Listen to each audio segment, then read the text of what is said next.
Ordinance 1, effective September 16, 2021, providing for a public health emergency exception to the standard teleconference rules required by the Brown Act. The purpose of this is to provide a safe environment for the public, staff, and commissioners while allowing for public participation. The public may address the commission using exclusively remote public comment options. The commission may take action on any item listed on the agenda. The Parks and Recreation Commission meeting will be an exclusively virtual meeting. Members of the public may view the meeting by logging into the Zoom webinar listed or on Comcast channel 27 at the city's YouTube channel at www.youtube.com/Brisbane CA. The agenda materials may also be viewed online at www.brisbaneca.org/meetings. As far as the Zoom webinar, the meeting ID number is 920-4174-1911 with a passcode 123456. To address the commission, members of the public are encouraged to submit written comments before the meeting. Members of the public who join Zoom live may address the commission in the meeting when called upon the chairperson. Please use the chat box in Zoom to alert staff that you want to address the commission.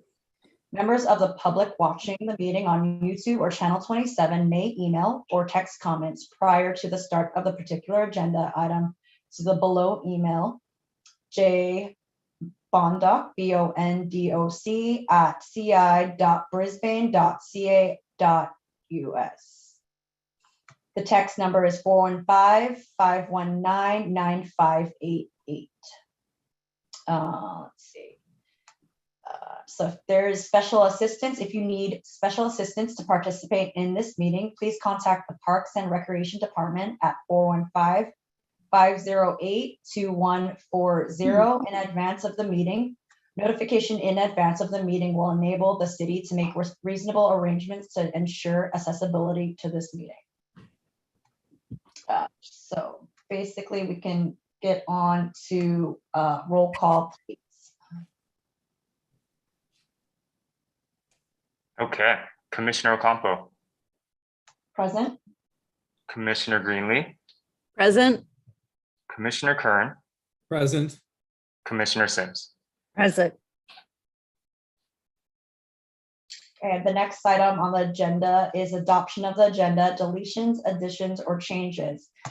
So in this one, there's an addition to our agenda.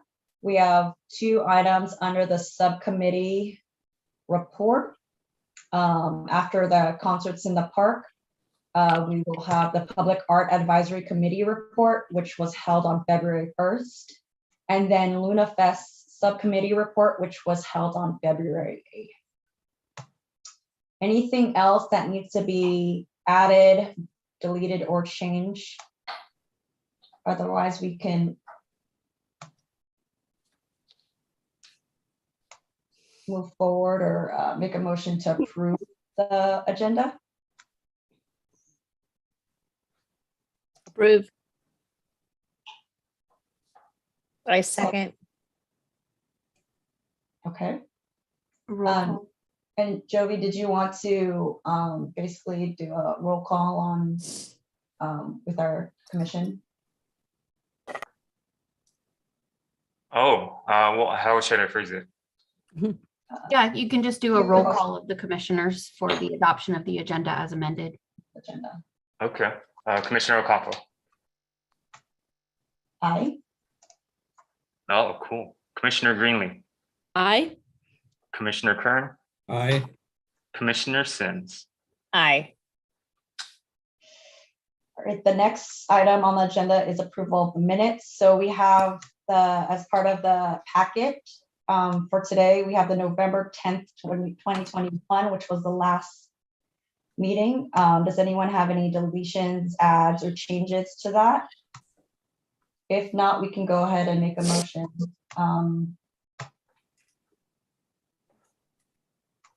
To approve the minutes. Jovi, did you want to do a roll call for that as well? We need a motion and a second. Oh, sorry, a motion. Do a Sorry, roll call. motion. Thank you. I'll motion to approve. I'll second. Commissioner Ocampo, Aye. Commissioner Greenlee, Aye. Commissioner Kern, Aye. Commissioner Sims. Aye. Okay, so the next item on our agenda is citizen communications. And it looks like we have Tony BM on our chat who would like to address the commission in regards to Lippman soccer field. So welcome, Tony.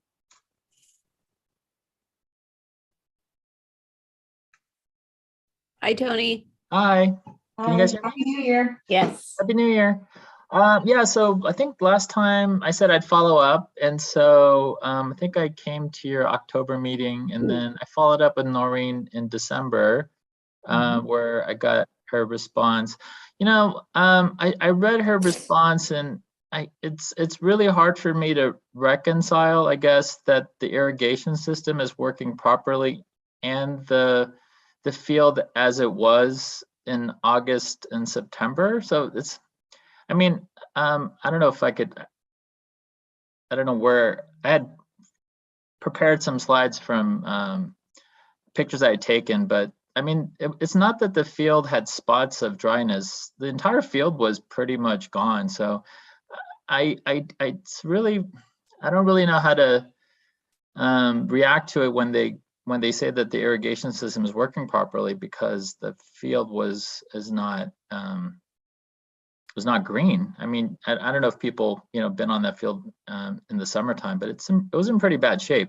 It's green now, I think, because it's been raining. But so I guess my worry is that it'll again in the fall look the same, and then nothing will have changed, because it seems like, based on the email that I received, that nothing will probably happen except they're going to water a little bit longer, which is kind of strange because I reached out to Joe about watering more, and he says that I have emails where he said that they could only water twice a week.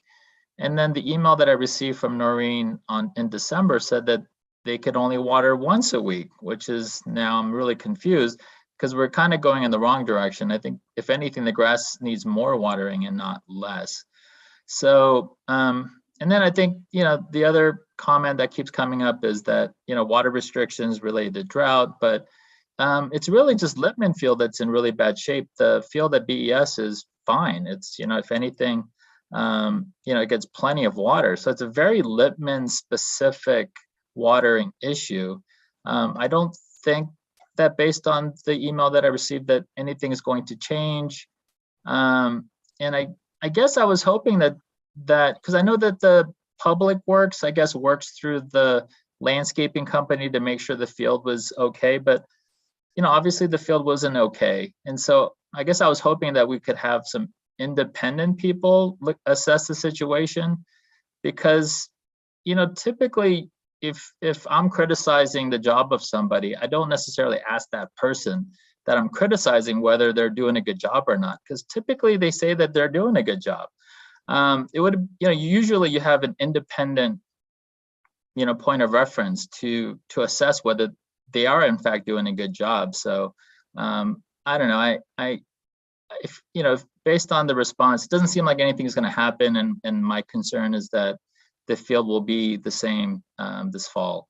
And so I guess if we have to go through this, another year, I guess so be it. But a lot of us that are involved in soccer are really hoping that we don't. And if there's anything that we can do to make sure it's not the same as last fall, I mean, if I can send you guys the photos, post this meeting, and it's not good. It's not due to, I don't know, slightly shorter watering and spots of dryness. It was pretty bad. So I mean, I wouldn't take the time to come to this commission if it was just a few spots. I think this is a bigger issue. So I feel like I'm getting a bit brushed off, but yeah. So anyway, I don't want to be an irritation. I just want the field to be safe. So however you guys want to move forward, I would support you. But yeah, I was not, I guess, very happy with the response. Through the chair, my understanding is that to really discuss this in depth, we need to put it on a future agenda. Is that true? Or Yeah, can if we we're gonna talk take- about it now? If the commission wants to take action, then it would need to be an agendized item. I wonder if we want to put this on an agenda for next month. I would say it's probably worthy of additional discussion. And at the same time, I am actually, I did communicate with Ronan as well to see, because obviously it's a complicated situation because the city owns that field. And I think based on what you guys had said last time, if there's to be any major work to be done on the field, it probably would have to involve the school district. So he is aware. I think he's a little bit preoccupied with school related things, but I think he is open to having a discussion with with me and potentially other members of the Park and Rec Commission to kind of come to a resolution that would help. So I think everybody wants the same thing, but yeah, I guess the response that I got made it seem like everybody, like that the Public Works Department seems like they think it's fine, that they'll just water for a little bit longer and that should address the problem. And I saw the video and it seemed like, most of you thought that was okay, but I have to disagree. I think it feels like a brush off to me, and I don't think that it's going to be the same. I mean, I think it's going to be the same in the fall, and that's concerning. If I may, through the chair, I do have a update from the Public Works Department. We are remaining in closer contact with them about the maintenance of the field. And Tony, I really appreciate you carving out the time to come and talk to us, and certainly don't want you to feel like you're getting the brush off. It is on our radar, absolutely, and we want to make sure that we're providing a safe and high quality facilities for recreation in Brisbane. So Public Works provided me an update this week. They are having the contractors out there on Friday to continue to work on the gopher issue and to fill holes. They have scheduled the aeration of the field to occur on Monday or Tuesday of next week. It looks like there might be some rain in the forecast in the next 10 days following that, which will help to get the water to seep deeper into the soil. And then they're hoping to conduct an additional fertilization a month after the aeration. So they are working on those things as well. As Julie mentioned, if the commission wants to agendize this item at our next meeting, we can certainly do that. An alternative to that might be scheduling a recreation facilities subcommittee and having the rec facilities go and do a site visit on site.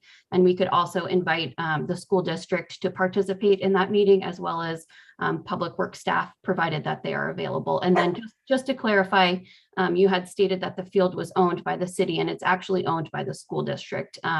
So we work in collaboration with one another as maintenance needs arise. Right. Yeah, actually, I was on the field this morning, and the field actually looks quite nice now, but it looks pretty green. All of the patches of dirt are gone. So maybe this is kind of what happens most years, is that, I think after the summer, it's in pretty bad shape. But then, I think because I've spoken with Leslie, I think this is Leslie Davis. She's been, I think, involved with AOSO for a while. And I think that field has had issues for a while now. I think if anything, in some years, it might have been overwatered. And I think recently it's been underwatered, but yeah, so I'm not so concerned about the field now. And I guess, taking these steps to fertilize and aerate will make the field look fine now. I think it has to be in conjunction with proper watering in the summer. But yeah, I mean, if we could make sure that happens, then that would be great. I mean, so if you get the field, in pretty good shape, and then the watering in the summer occurs, then there's no question that it should be fine in the fall. So if there's anything that we can do to make sure that the watering in the summer, is adequate, because obviously, we're in San Mateo County, and we go to other cities and their fields, especially Millbrae, I don't know if they're using more water than they should, but it's their fields are luscious. And if anything, they seem to be a bit overwatered because it's almost wet when we play. So I think, we should be able to properly water one field, is my feeling. So anyway, I think I've said my piece. I don't want to take up too much of your time. No, So thank per you. Julie's recommendation, thanks, Tony. Per Julie's recommendation, are we adding this as an agenda item for the next meeting? I mean, I'm open to that, or as Noreen recommends, having the subcommittee visit with the school, but I'd like to do something. I definitely agree with bringing in the subcommittee to provide all the, the details, so we can bring it back on the agenda, so that we can do a site visit and talk to, also bring somebody who the contact is, Noreen, for the school district. We could bring them on board. I know Tony mentioned with the fall schedule of soccer, with that being in the season, there is a big summer program, international soccer program, that also uses that field. Tony, if you're, Is that the Challenger camp? It's the international one, I believe. Okay. And there were about maybe over 100 kids that were using that all summer, especially during the pandemic last year, from a variety of ages. So from Okay. 5 all the way up through teenagers. So it was a huge program. So we're glad that you basically joined us for this meeting to, follow up with us, just because this is one of our communities actually use this field. And thanks for the update, Noreen. We'll go ahead. I don't know, how for the subcommittees, do we do that on the? We can schedule that later in this meeting. Okay. Yeah, Tony, I just like to, again, also say, I appreciate you calling in. I am on that subcommittee for facilities, and I will follow up with this. I think we need to look at the overall use of the field, and, if it's even feasible to have that many people on the field and keep the grass healthy. Maybe we're overusing the field. And also not just the aeration and the watering, but what are we doing about the turf? As far as, you can't just aerate and then expect weeds to fill in. You've got to seed it. You've got to do some things that are basic sod management. And anyways, I'd like to tackle that at the site meeting and talk with the people responsible, and I will get back to you. Okay. Thank you. Okay. Thank you, Lisa. And as is the other half of the committee, I think that we need to really understand what water restrictions we're really under, when we should be doing the watering, how we're measuring the amount of water that we're putting out there, et cetera, to make sure that, we're putting the maximum amount we can without wasting. So yes, absolutely. Yeah, that would be great, Frank. Yeah, thank you. You're welcome. And then is that it, Tony? And yes, you're right. It is the Challenger soccer camp that runs for Yeah, a couple. that's actually just for a week. Yeah, so it's not too bad. Yeah, and and most of the kids are tiny. They're not. It's really the big kids that I think to do the most damage. But yeah, but I think when the field gets really dry, I think the kids, they drag their feet. They make it worse, right? And I think the Gophers definitely didn't help, because I think the Gophers and people on there. I think I brought this up last time. The dogs start chasing the Gophers, then you have all these holes created by that situation. So I think the Gopher, hopefully we'll get that situation set up. I'm actually, currently my wife and I are trying to put together a spring team. So we're going to try to, because the field's so green now, we're going to try to put together a spring team to play. I don't think we've ever had spring soccer in Brisbane. So we're going to try to see if that works. I contacted Ricardo to see if it's available on Sundays. But anyway, I'm also the new regional commissioner of Brisbane AYSO. So Jessica pretty much had it. So I'll be even more involved. Actually, I've also applied to become, I know that there are positions open for Park and Rec Commission, so I've also applied to that. So I'm trying to get more involved to kind of help out. I don't want to be a nuisance. I just want to make the fields better. Great. Yeah, thank you, Tony. You're not a nuisance at all. This is exactly what we're here for, to hear these types of things and act on them. Great, thank you. Thanks, Tony. Have a good night. Thank you. Thank you.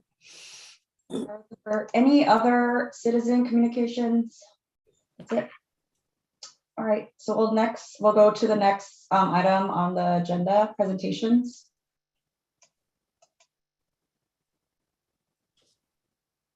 Noreen, do we have any, or Jovi? No presentations for tonight's agenda. Okay. So the next item on the agenda is old business. We have two items: the debrief of the 2021 Festival of Lights event, and then the 2022 community-wide needs assessment survey. So we'll go ahead and start with the debrief of the 2021 Festival of Lights event.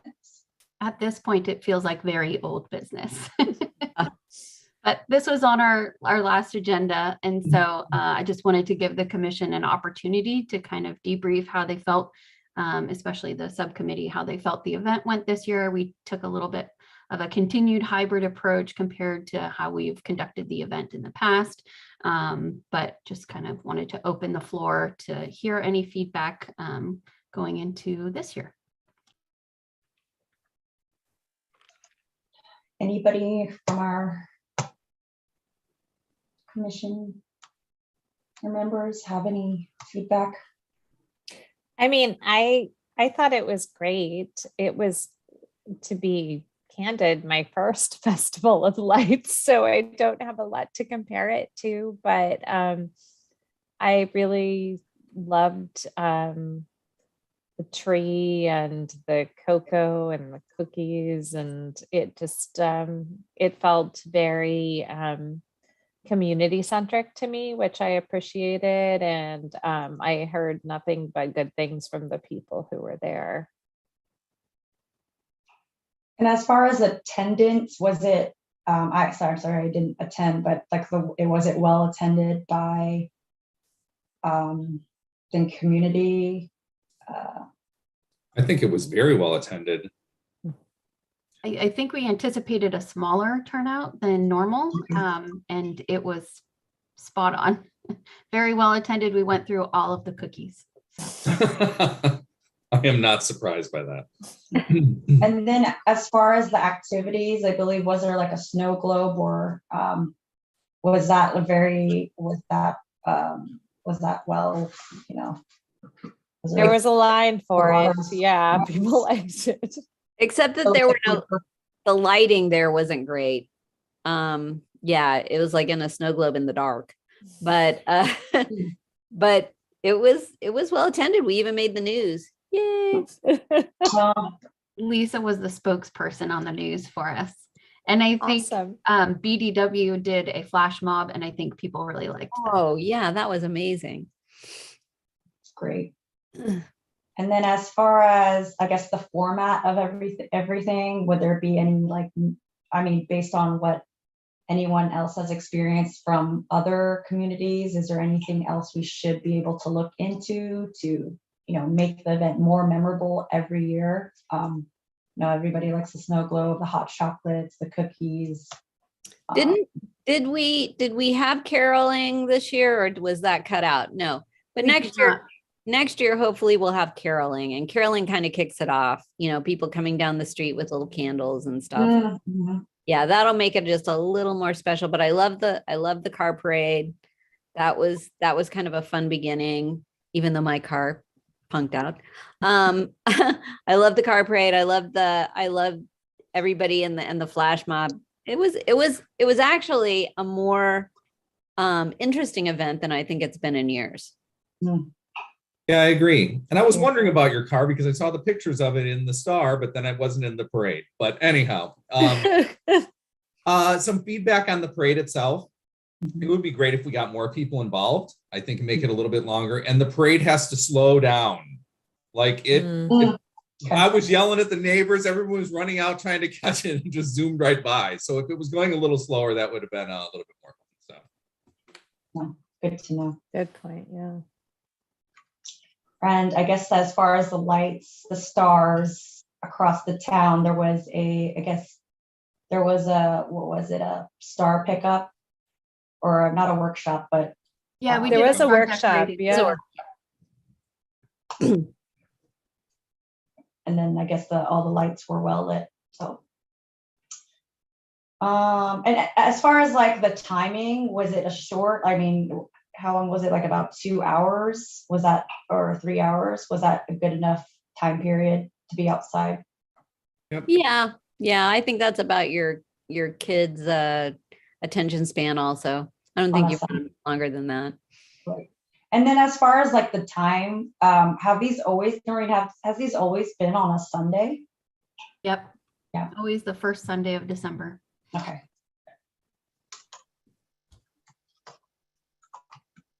Okay. Anything else? I'm just curious on going forward when the Festival of Lights, now that we don't have the tree any longer, is there a plan? Or I mean, that's what this year's committee, that's going to be the challenge for this year's committee. Yeah, so we will have a subcommittee report later in this meeting where you can talk about the tree, and then yes, it will be a significant task for the subcommittee for this year's event. Got it. Thank you. All right, we could move on to the next item, which is the 2022 community-wide needs assessment survey. And there's an attachment with the packet on the packet. Yeah. So last year, when the commission was establishing the work plan and identifying priorities, commissioners agreed that it would be a good idea to conduct a community-wide needs assessment survey, since the last one was done in 2017. And so with that and kind of the pandemic, we felt it would be a good time to engage the community in the conversation to identify any deficiencies or gaps in services and outline the ongoing and changing needs that people have, and to just have a clear understanding of how the city can best meet the needs of our residents. In a post-pandemic world, I think we're all waiting for that. Hopefully it comes sooner than later. And so as part of the initial discussion with the commission, you had established some kind of general categories for formulating and structuring the survey, and you expressed an interest in making sure that it cross-references with the work plan. And so some of the categories that were proposed by the commission included innovation and new ideas, senior and active adult programs and services, recreation facilities, citizen engagement, teen services, health and fitness, childcare, and volunteer opportunities.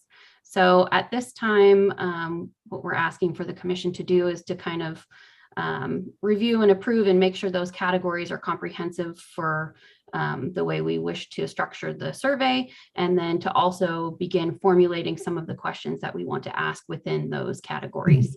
And this is something that we don't have to complete this evening. This can certainly come back to our meeting in March, but at least to continue the momentum and get the ball rolling in formulating and structuring the survey, and establishing some type of timeline for when we want to put this out into the community. So with that, I will open it up to the commission. As far as you mentioned the last one was done in 2017. So basically this work plan would be valid through, or the needs assessment will be valid till the next, well, is it like 4 years? I think generally speaking in the industry, agencies do a needs assessment survey every 4 to 5 years. So.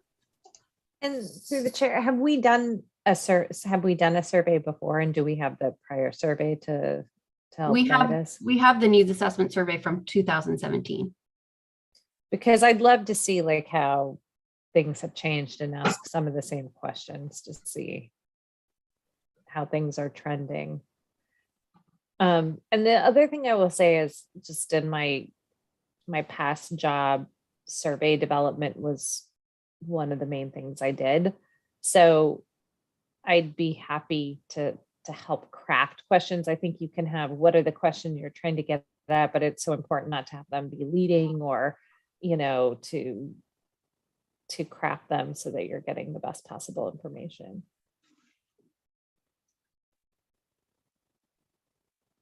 Would that be helpful, Noreen? If Absolutely. I'm I- happy to help with that. Like, this is what I think in survey questions. That's great. That would be wonderful. okay, great. So And it then- looks like these are all the topics that we talked about. So great job capturing all these. Mhm. And it seems like what we want to really identify in this meeting is what is it that we want to know, or are there areas specifically we want to dig into, and then we can like really craft the questions, specific questions to get at them. I mean, I guess the thing that's on my mind is from a community perspective, what are the biggest priorities for the community? Like what are the areas that they see that they most want us to invest in? What are the pain points? What do they think is getting enough attention, and what do they think is getting not enough attention? Or is there something that's getting too much attention that we should not focus on? Yeah, to your point, Julie, it might be good to look back at the past survey results, is, you know, to find out what was a pain point 5 years ago versus now. Because, you know, that fourth bullet from the bottom, post-pandemic world, I think that's going to have a big influence on the results here. Right. Yeah, and I keep going back to Frank's idea, which was like to have equipment available perhaps at the library since it's so close there. I'd like to ask specifically about that, like what kinds of equipment people would want to use if we were to act on that. Right.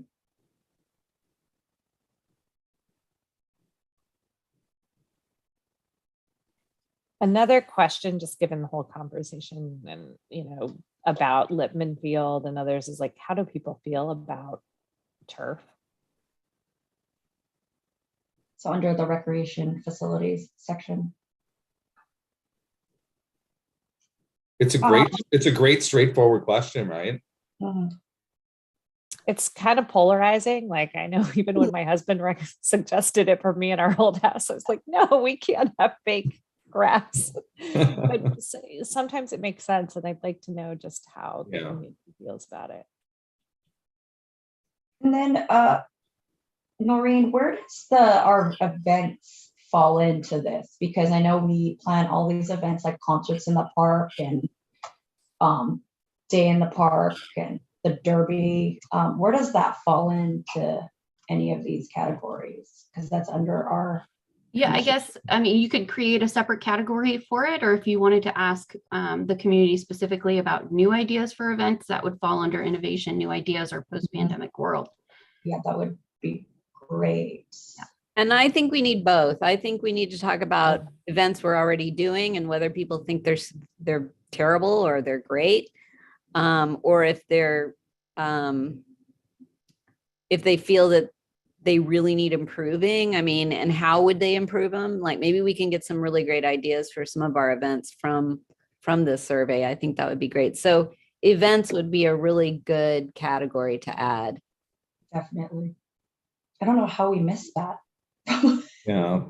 Events might be the most important one because we put so much time and effort into that.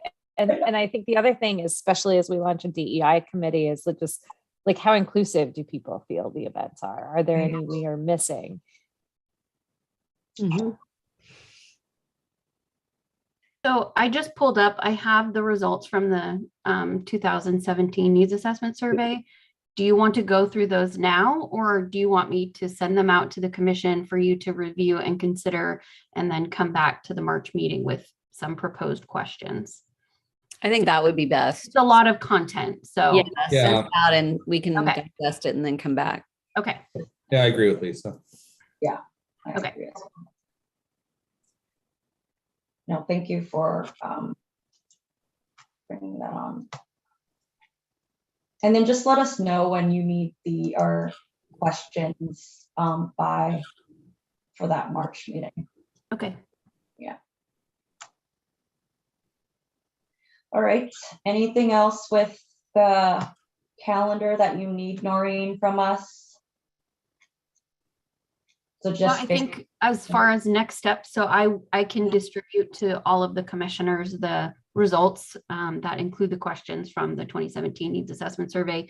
And then I would just ask for each of you to send me any potential questions in advance of our next meeting. And then I will throw those into a staff report that then we can consider as a full commission before settling on our final questions and framework for the survey itself.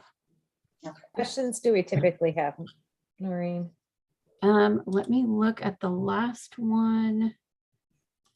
How many questions did we have? Bear with me.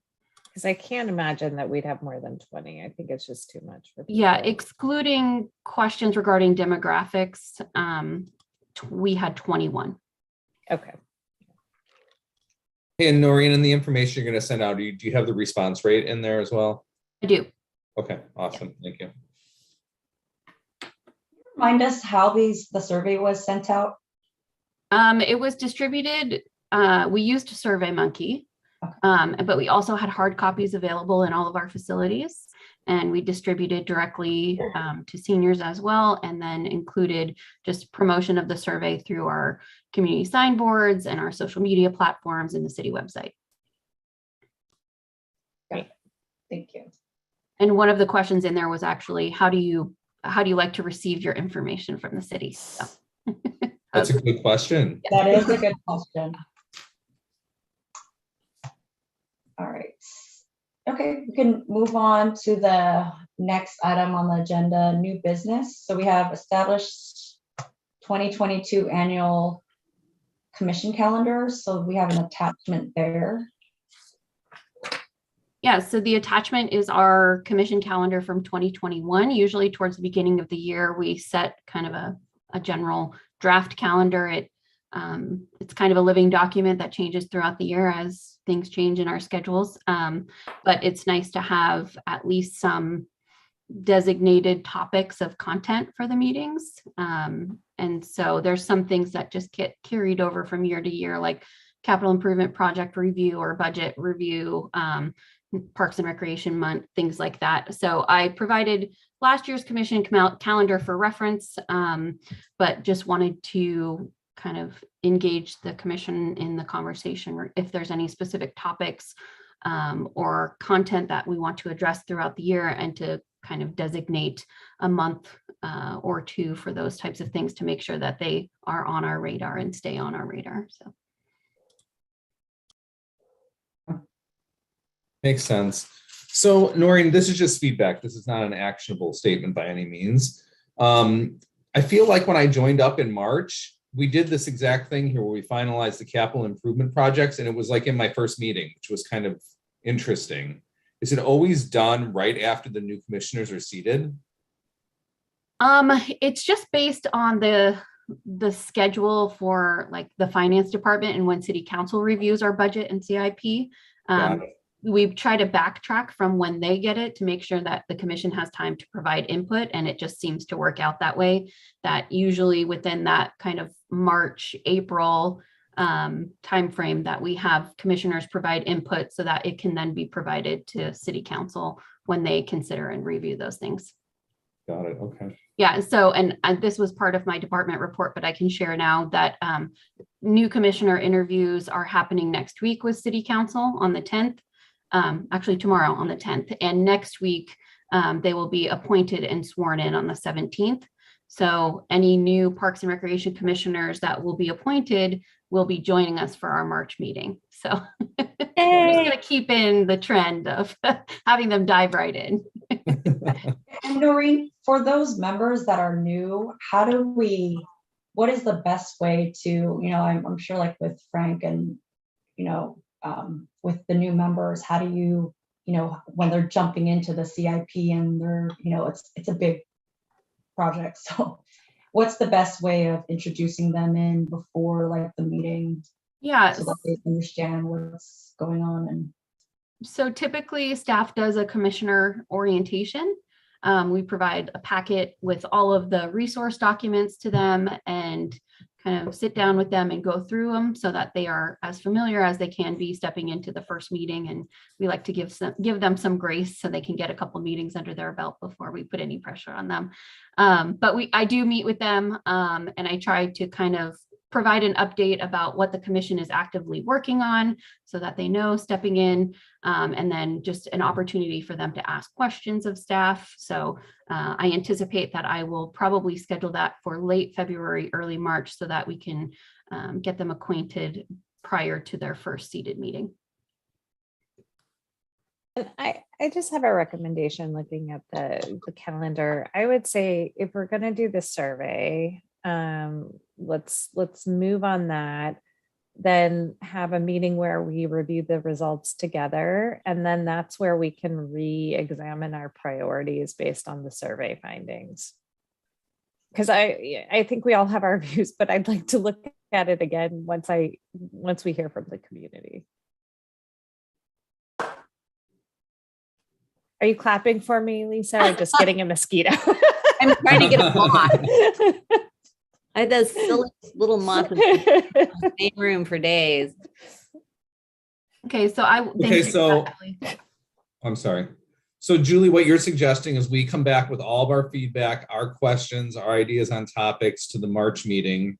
Yep. That it sounded like you were going to volunteer to sort of professionalize what we are going to submit. And then we would do a final review at the April meeting and conduct the survey. Let's call it April, May, and that time sometime. Is that what kind of I'm hearing here? Yeah, I think that's exactly right. And then that gives the new commissioner some time to kind of, have a few meetings under their belt, and then let's look again at the priorities with the survey feedback lens. Okay. Okay. And then Noreen, for this, anything else you need from us for 2022? No, as I said, it's kind of a living document. So we'll update it as we progress through the year. And if anybody has additional recommendations for content items for meetings, then you can absolutely propose those through the chair at any time at any of our meetings. Or let me know on the side too, that works. As far as the presentations are there. No, that's fine. Yeah, and just from a staff perspective, we may shuffle some of those around just based on availability and when it makes the most sense seasonally for those types of things.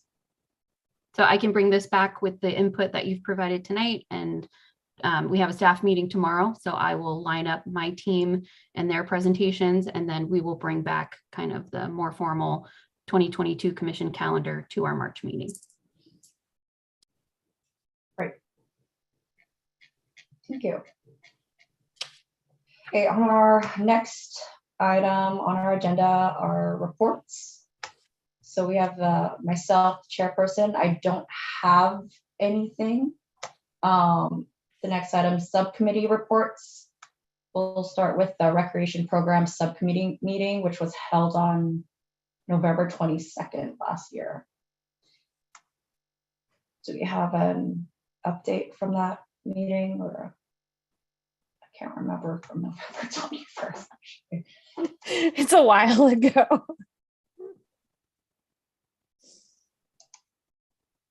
So I think that was Frank, Julie, and Natalie, maybe. I don't know if I mean, it's been a while, but I know we had some engagement from the public, and we talked about improvement to childcare programs and safety and enrichment possibilities. So from a staff perspective, Scott, who's our rec coordinator that oversees the after school program, has been working on engaging the kids to identify their preferences for after school enrichment opportunities and expanding upon the existing structure of the club rec after school program. So he's going to be sending something out to parents shortly. They're going to start with 4 clubs. There's going to be a sports club, I have to remember them, a sports club, a Lego club, puzzles like Sudoku, brain teasers type club, and then an art and drawing one that they're utilizing a platform called OutSchool for that, where they have resource teachers online and they instruct in a group environment, so that we're not bringing additional individuals into the facility or into the classroom, but they're still able to receive additional instruction from those who have extensive and more qualifications than some of our part-time staff do. So I know Scott's been working diligently on that, but that's all I have to add unless the commissioners want to add anything from that subcommittee. Nothing to add here. No. Thank you. Next item is the Parks and Recreation and Open Space and Ecology Joint Subcommittee meeting, which was held in December. I do remember that one. Maureen, can you remind us who's on that subcommittee? That one was Julie and Lisa, and that was a joint subcommittee with Open Space and Ecology to discuss what to do with the tree that came down and replacement options. Yeah, Noreen, we had the discussion, and then I think it went to City Council, and I saw your kind of email about it. So maybe you want to kind of give the latest on that. Yeah, so City Council appreciated the time and the recommendations from the joint subcommittee. They did direct staff to engage another licensed certified arborist to assist with the replanting process. And so Public Works is handling the contract with that individual. I think the name of the company is JP McClellan, I believe. And so they're going to be doing some soils testing on site, and then I think there will be an opportunity for the joint subcommittee to engage with the consultant before any final decisions are made. So that's what I'm understanding the process to be at this point. I think it's great that they're engaging an arborist. I think that's exactly what we need to do. And I think that the main recommendation, I think, Lisa, if I'm remembering correctly, that we made is perhaps, planting several trees. So that we're kind of, have a few different options for different events. And I think that is something I'm hoping we can still move toward. Yeah, I think I heard that the City Council kind of nixed our multiple tree idea. Well, Yeah. What do you say? Did anyone hear? I thought they nixed our multiple tree and are just going to do one. I think I heard just one. I think they were still deciding, and they wanted to hear from the arborist about what the recommendation would be, because it's not a huge area. And so they want to make sure that any solution that's implemented is going to be successful in the long term. I think that's the main goal. Like we were just like given no information, like let's like hedge our bets a little and go for a couple of things. But if the arborist feels confident in one, that's fine. I do think it's really important that we get this right. And so I'm really glad that we hired an arborist. Yeah, and I was happy to read that they also were willing to guarantee the life of the tree, or just, that it would survive more than like 5 years, and not die when it's initially put in. That if it does die pretty soon, then we would be able to get another tree without having to do the process all over again and pay for it all. There should be some guarantees written into that contract. And I was happy to see there was. So that's great. I have another question that we had talked about the previous tree, kind of turning it into something for the community, like a bench or something that people could enjoy. What happened with that recommendation? Yes, they will be using a large portion of the trunk to turn it into a bench. Tim Chang is working on that. And we also preserved several limbs from the tree and cut them into rounds that are, I don't know, yay big. And then Sarah on my team and some of our teens in town designed like a wood burning branding iron that they're going to use to imprint on the rounds, and then we can later distribute to residents that would like a keepsake of the festival tree later this year. Oh, how wonderful. I love That is, that. that's fantastic, really, that is. Great idea. Mhm. And then I guess like for something like that, will that be announced in one of the communications, Noreen? It If will we be. are We thought that it interested? made sense to do it later in the year as we get closer to the next Festival of Lights event. And also, I remember in that meeting when we were talking about not having a tree, that we could certainly do a flagpole tree where we just use our flagpole with lights on it for temporary until we get a tree that's big enough to decorate, which is done in a lot of cities anyways. Or we could put up a special pole and, you know, put it anywhere we want and do a pole tree, but something that won't blow over and it'll just be festive with lights. And that'll have to do until our tree gets big enough to hold it. Thanks. Thank you for the update. Let's go to the next one. Concerts in the Parks Subcommittee meeting, which was held last week. Myself and Julie and Jeff met last week. Julie, did you want to give an update on that, or did you want me to just go ahead with it? Either way, I'll share what I remember and you jump in because I'm sure I'll not remember everything perfectly, Tag but yeah, let's tag team. So we talked about the dates for the concerts. That was one of the main points of discussion, whether to continue with Sundays because people seem to really like the Sundays, or to go back to Friday nights, or do some kind of combination of both. And ultimately we decided to stick with Sundays. We had lots of positive feedback on that. And so, and we didn't want to flip back and forth so that people would get confused too often. So we decided on 4 Sundays plus 1 kind of Friday night, which would be the Lions DJ dance party.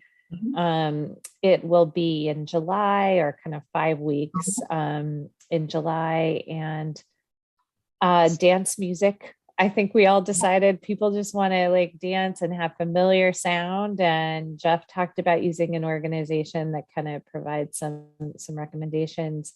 But those were the main takeaways I had. Natalie, what else do you think we should share? Adding on to like the July, I believe that Jeff said it would be starting on July, what is it? July 3rd. Yeah. Yeah, July 3rd, and then July 3rd, 10th, 17th, 24, and then 31. And then I believe we're supposed to set up a next meeting for that. Julie, do you remember like next, I guess, from an update on what the organization or the vendor recommends on which bands would work for our community? That's right. And also looking at sponsorship. So that was the other thing we talked about, getting community sponsorship. Okay.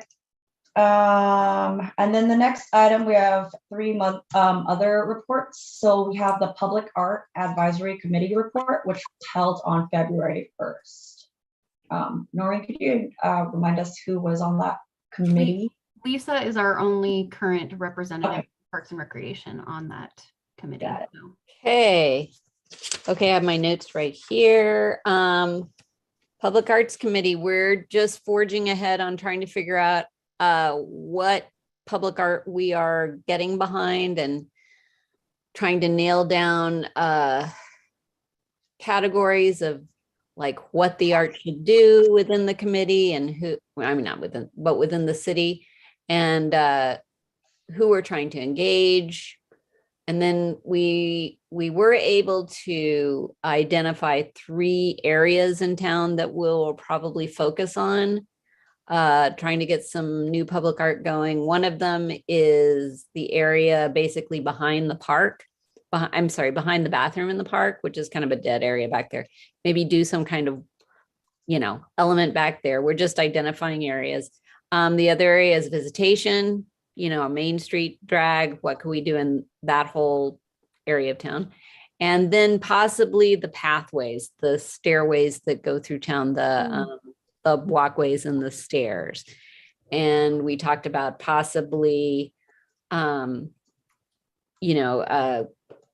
creating art to make those spaces more interesting and more of an adventure.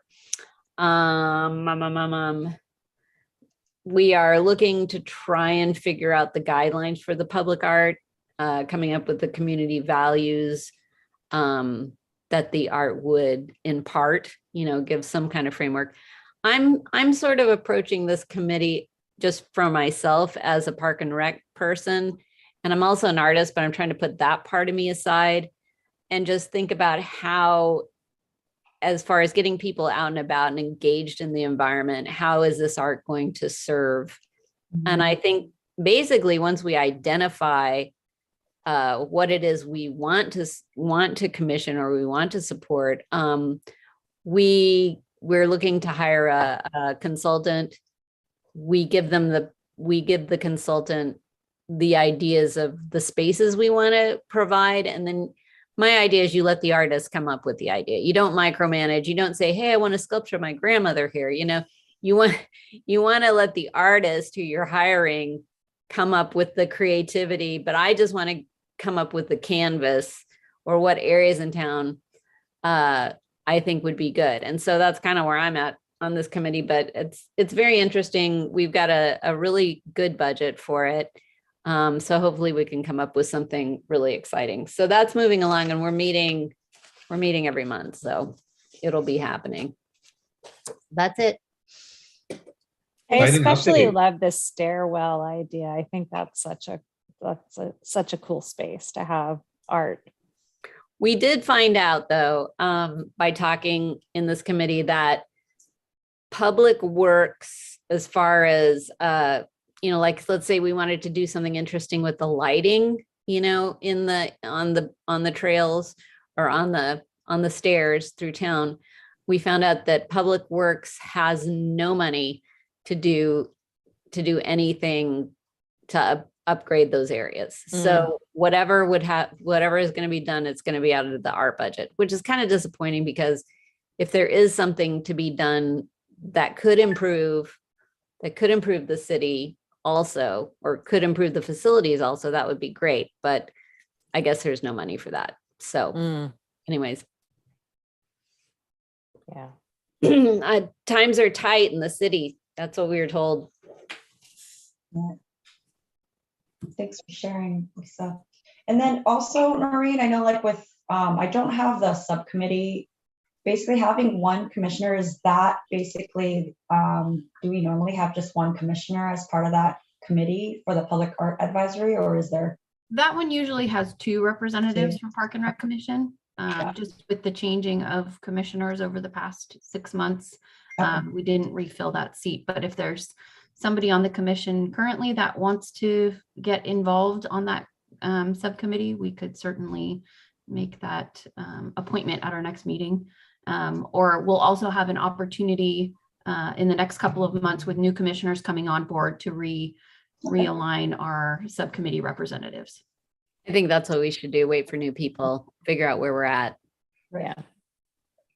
And then with, I guess we can just get through this, the last one, with LunaFest subcommittee report, which was held on February 8th, and we have an update from Lisa. Yeah, LunaFest, it's kind of early to talk about LunaFest, but I think we set the date.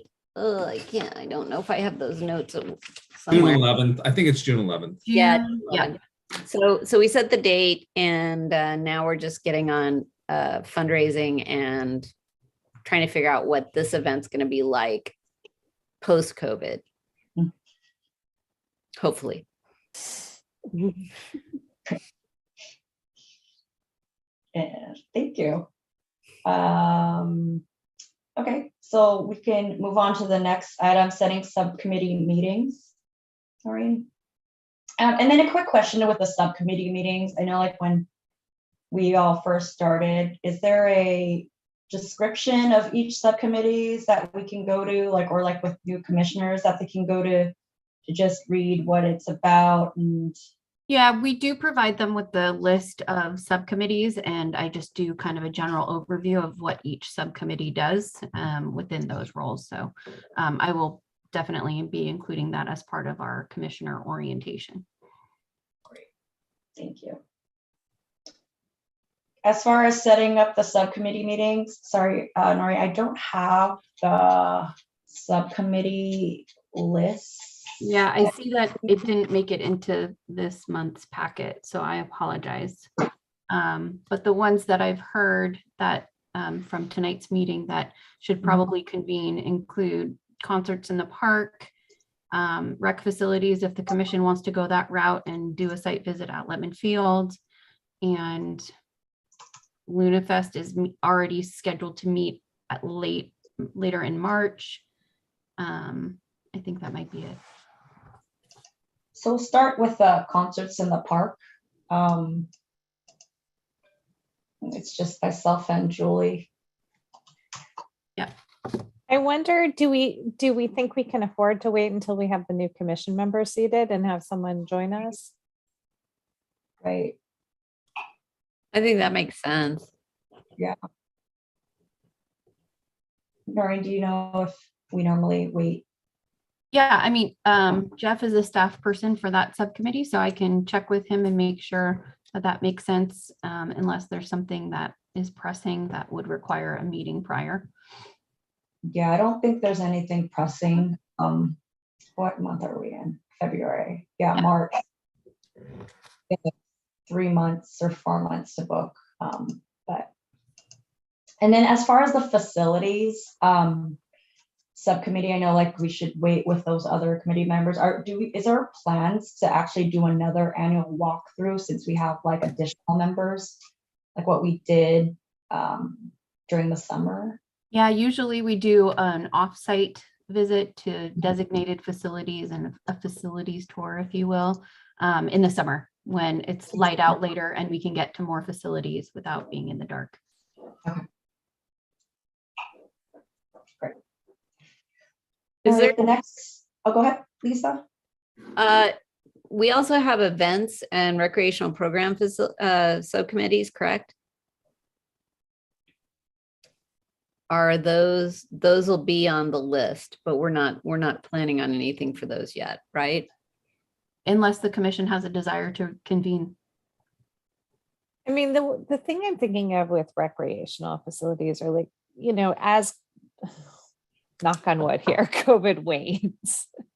Are we at a point where we can start looking at, you know, I know we looked at the former communities, so like repurposing some of the space. And we'd kind of put that on hold because people didn't want to be inside for the most part. But I wonder if we want to relook at that. Oh, this was the concept of having a consultant give us ideas or get an assessment of some sort. Okay, yeah, that does make sense. Right.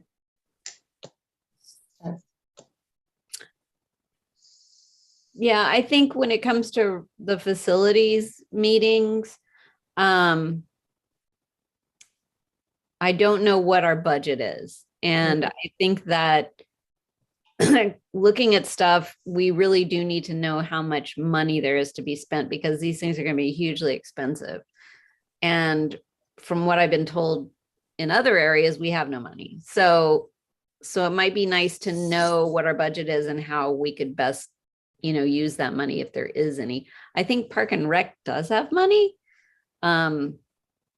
But as far as how maintenance works into that, I don't know. I don't know how that works. But I think that, you know, if we meet up and we see a lot of stuff that needs to be fixed and then we go and then there's just no money, then I don't know what the point is, you know? Yeah, in the past, when we've done facilities tours and commissioners have made recommendations, we usually try to work those line items into our budget for the upcoming fiscal year. So, and we do a 2-year budget, so we alternate every other year. Last year, the commission had an opportunity to review our capital improvement project list. This year, the commission will have an opportunity to review the budget and make recommendations. So the commission will absolutely have an opportunity to make recommendations relative to facility improvements. It's just a matter of whether or not those things get funded and prioritized by city council. Okay, so we're just setting up and looking at the need, but it's up to city council to say whether they get funded. That's correct. But this is good timing to do that because we are going to talk in the next couple of months about our budget. So it would be good to have that perspective going into those conversations. And with that said, I know like you mentioned with the facility site visits, do the site visits need to be like in parallel to look at within the budget so that we can see? Because do you think that looking at the facilities is too late in July? You know, if we're Might be. evaluating the budget, like That would be too late. But if there were specific facilities that the commission wanted to review, the rec facilities subcommittee could schedule a meeting in the next month or the next 2 months to be able to come back to the full commission with some recommendations. okay.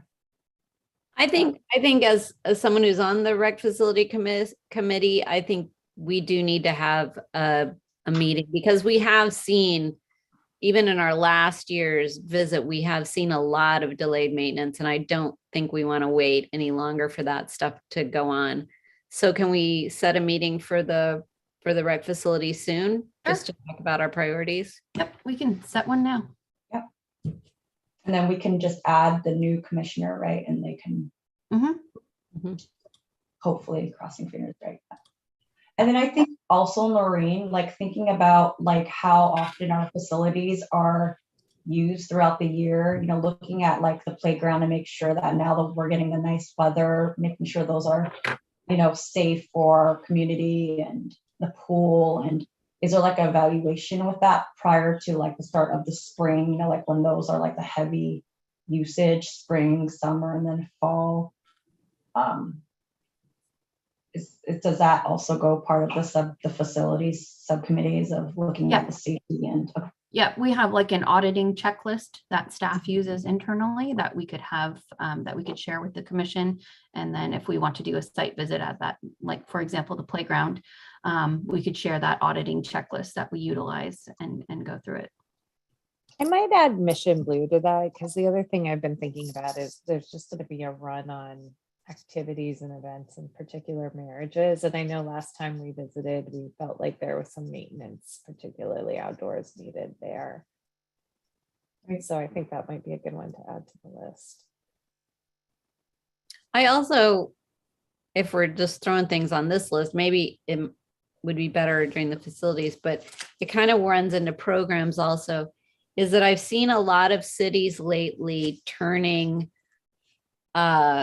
tennis courts into pickleball courts because they seem to be more popular. And we have 4 tennis courts and we have a big lineup for the pickleball when it comes up. It's very easy to turn 1 tennis court into 4 pickleball courts.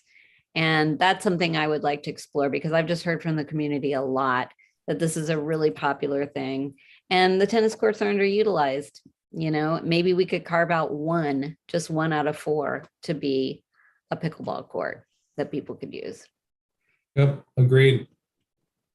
So it looks like the rec facilities representatives are Frank and Lisa. Correct. So do you want to throw out a date or 2 that works for your schedules to convene? I'm wide open.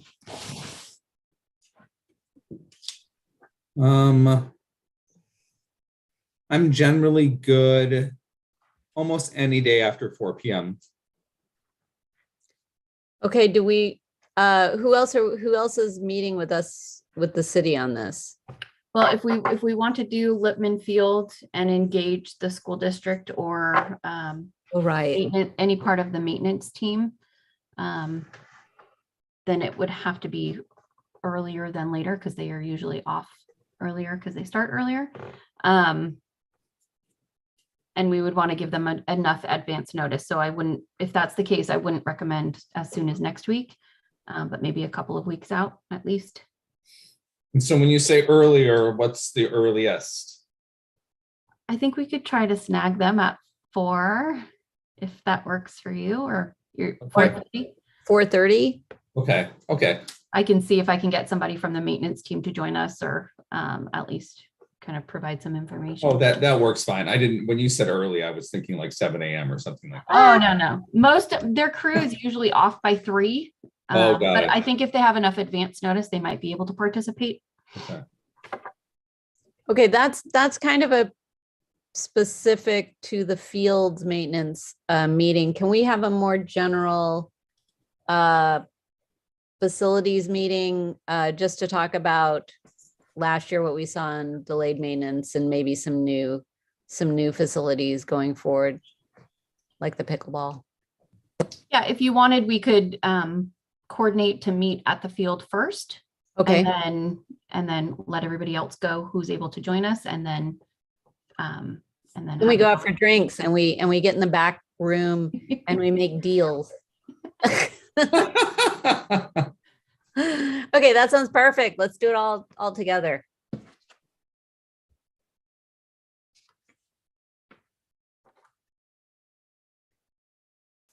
So do you want to look at the week, like the first week of March?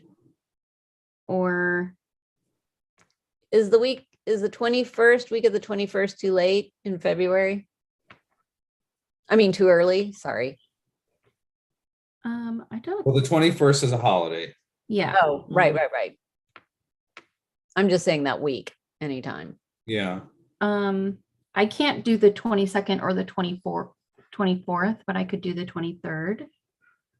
Wednesday, I like Wednesday. I could do the 23rd as well. Okay.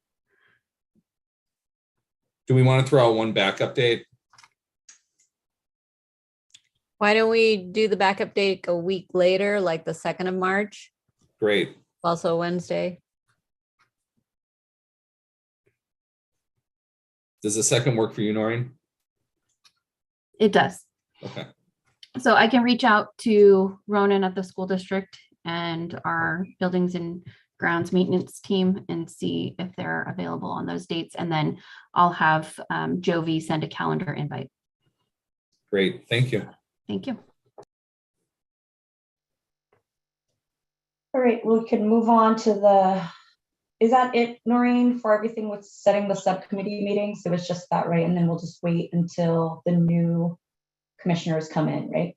Mhm. Okay. All right, are there any commissioner reports? Nope. Any staff reports?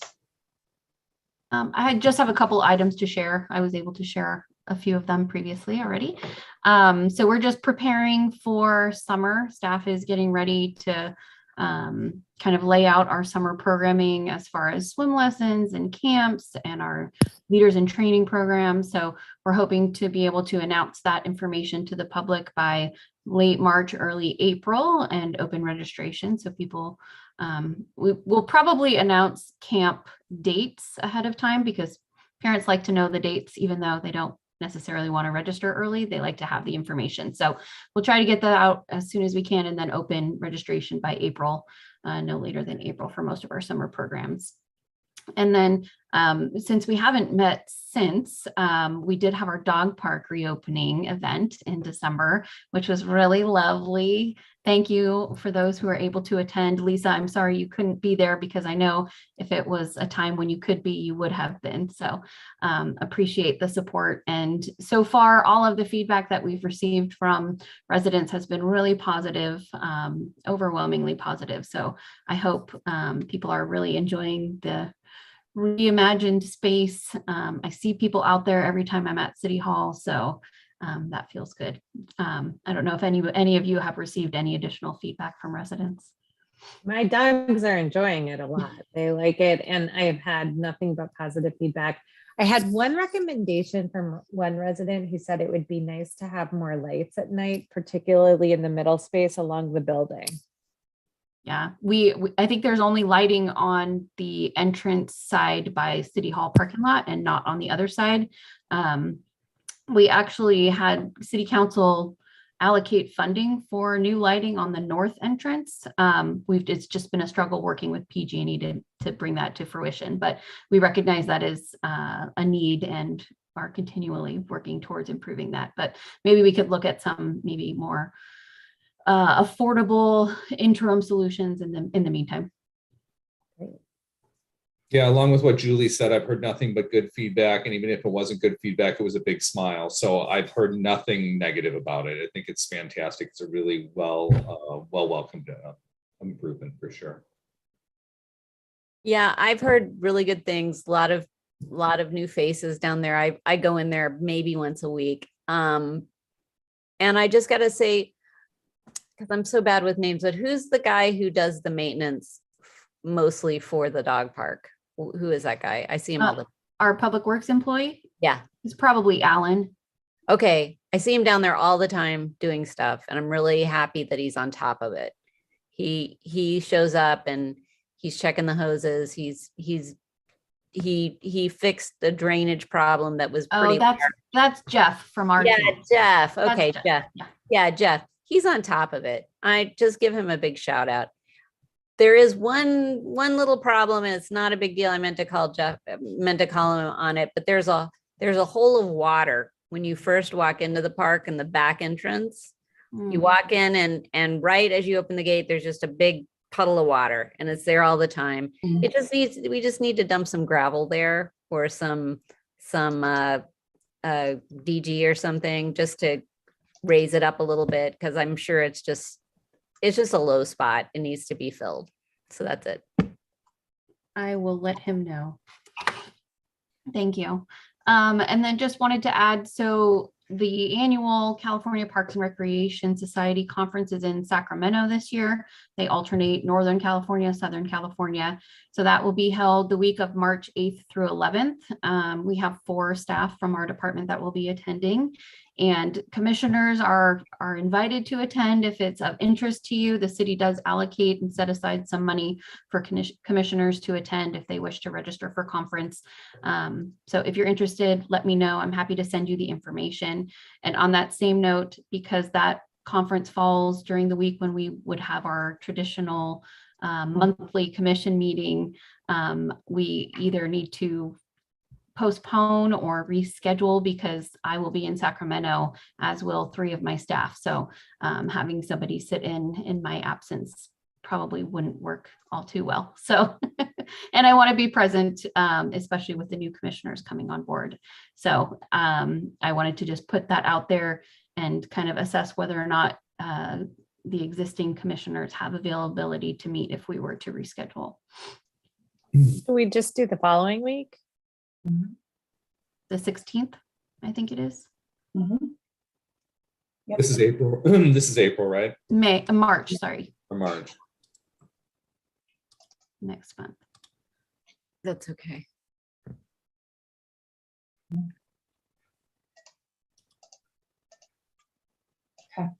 Yeah, the 16th works for me. Okay, Works for me too. okay. We don't have any other city commission or committee or council meetings that evening. So that would be a date that would work from the broadcasting end as well. So if everybody's okay with that, we will proceed with rescheduling our typically 2nd Wednesday of the month meeting to 3rd Wednesday of the month for March.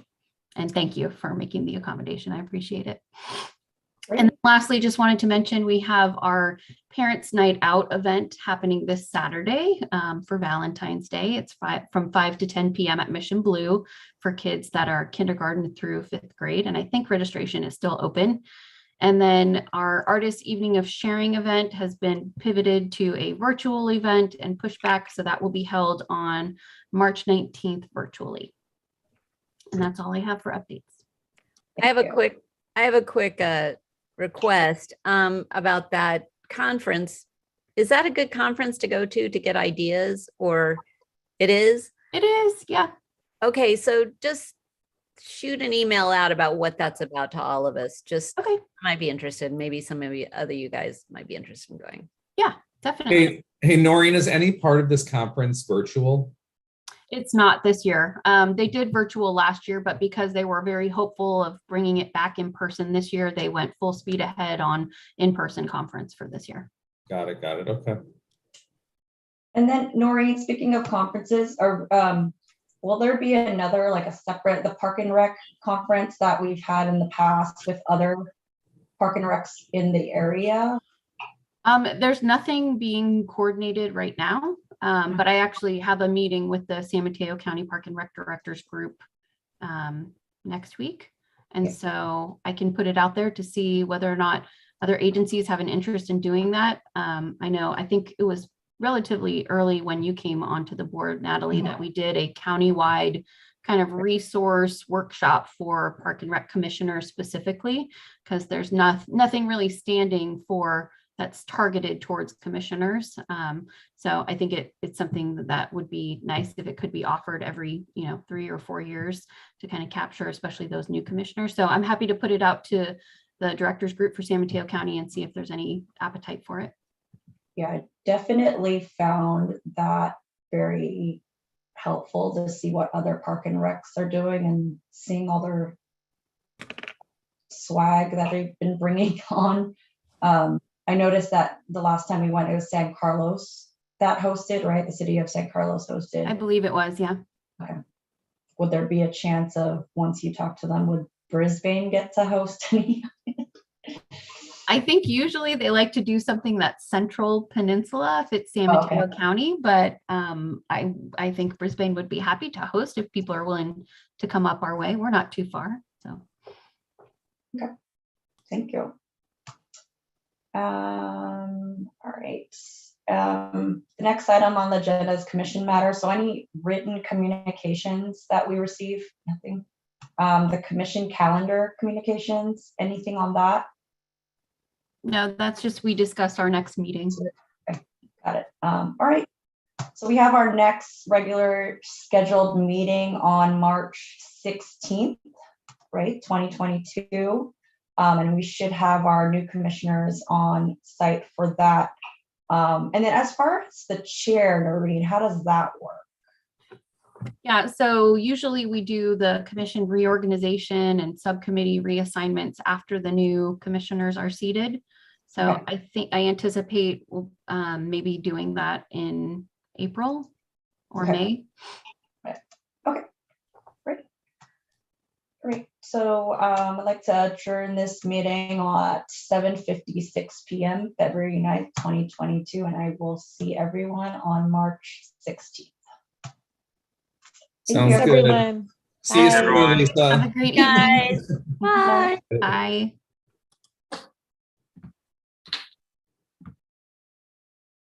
Survive.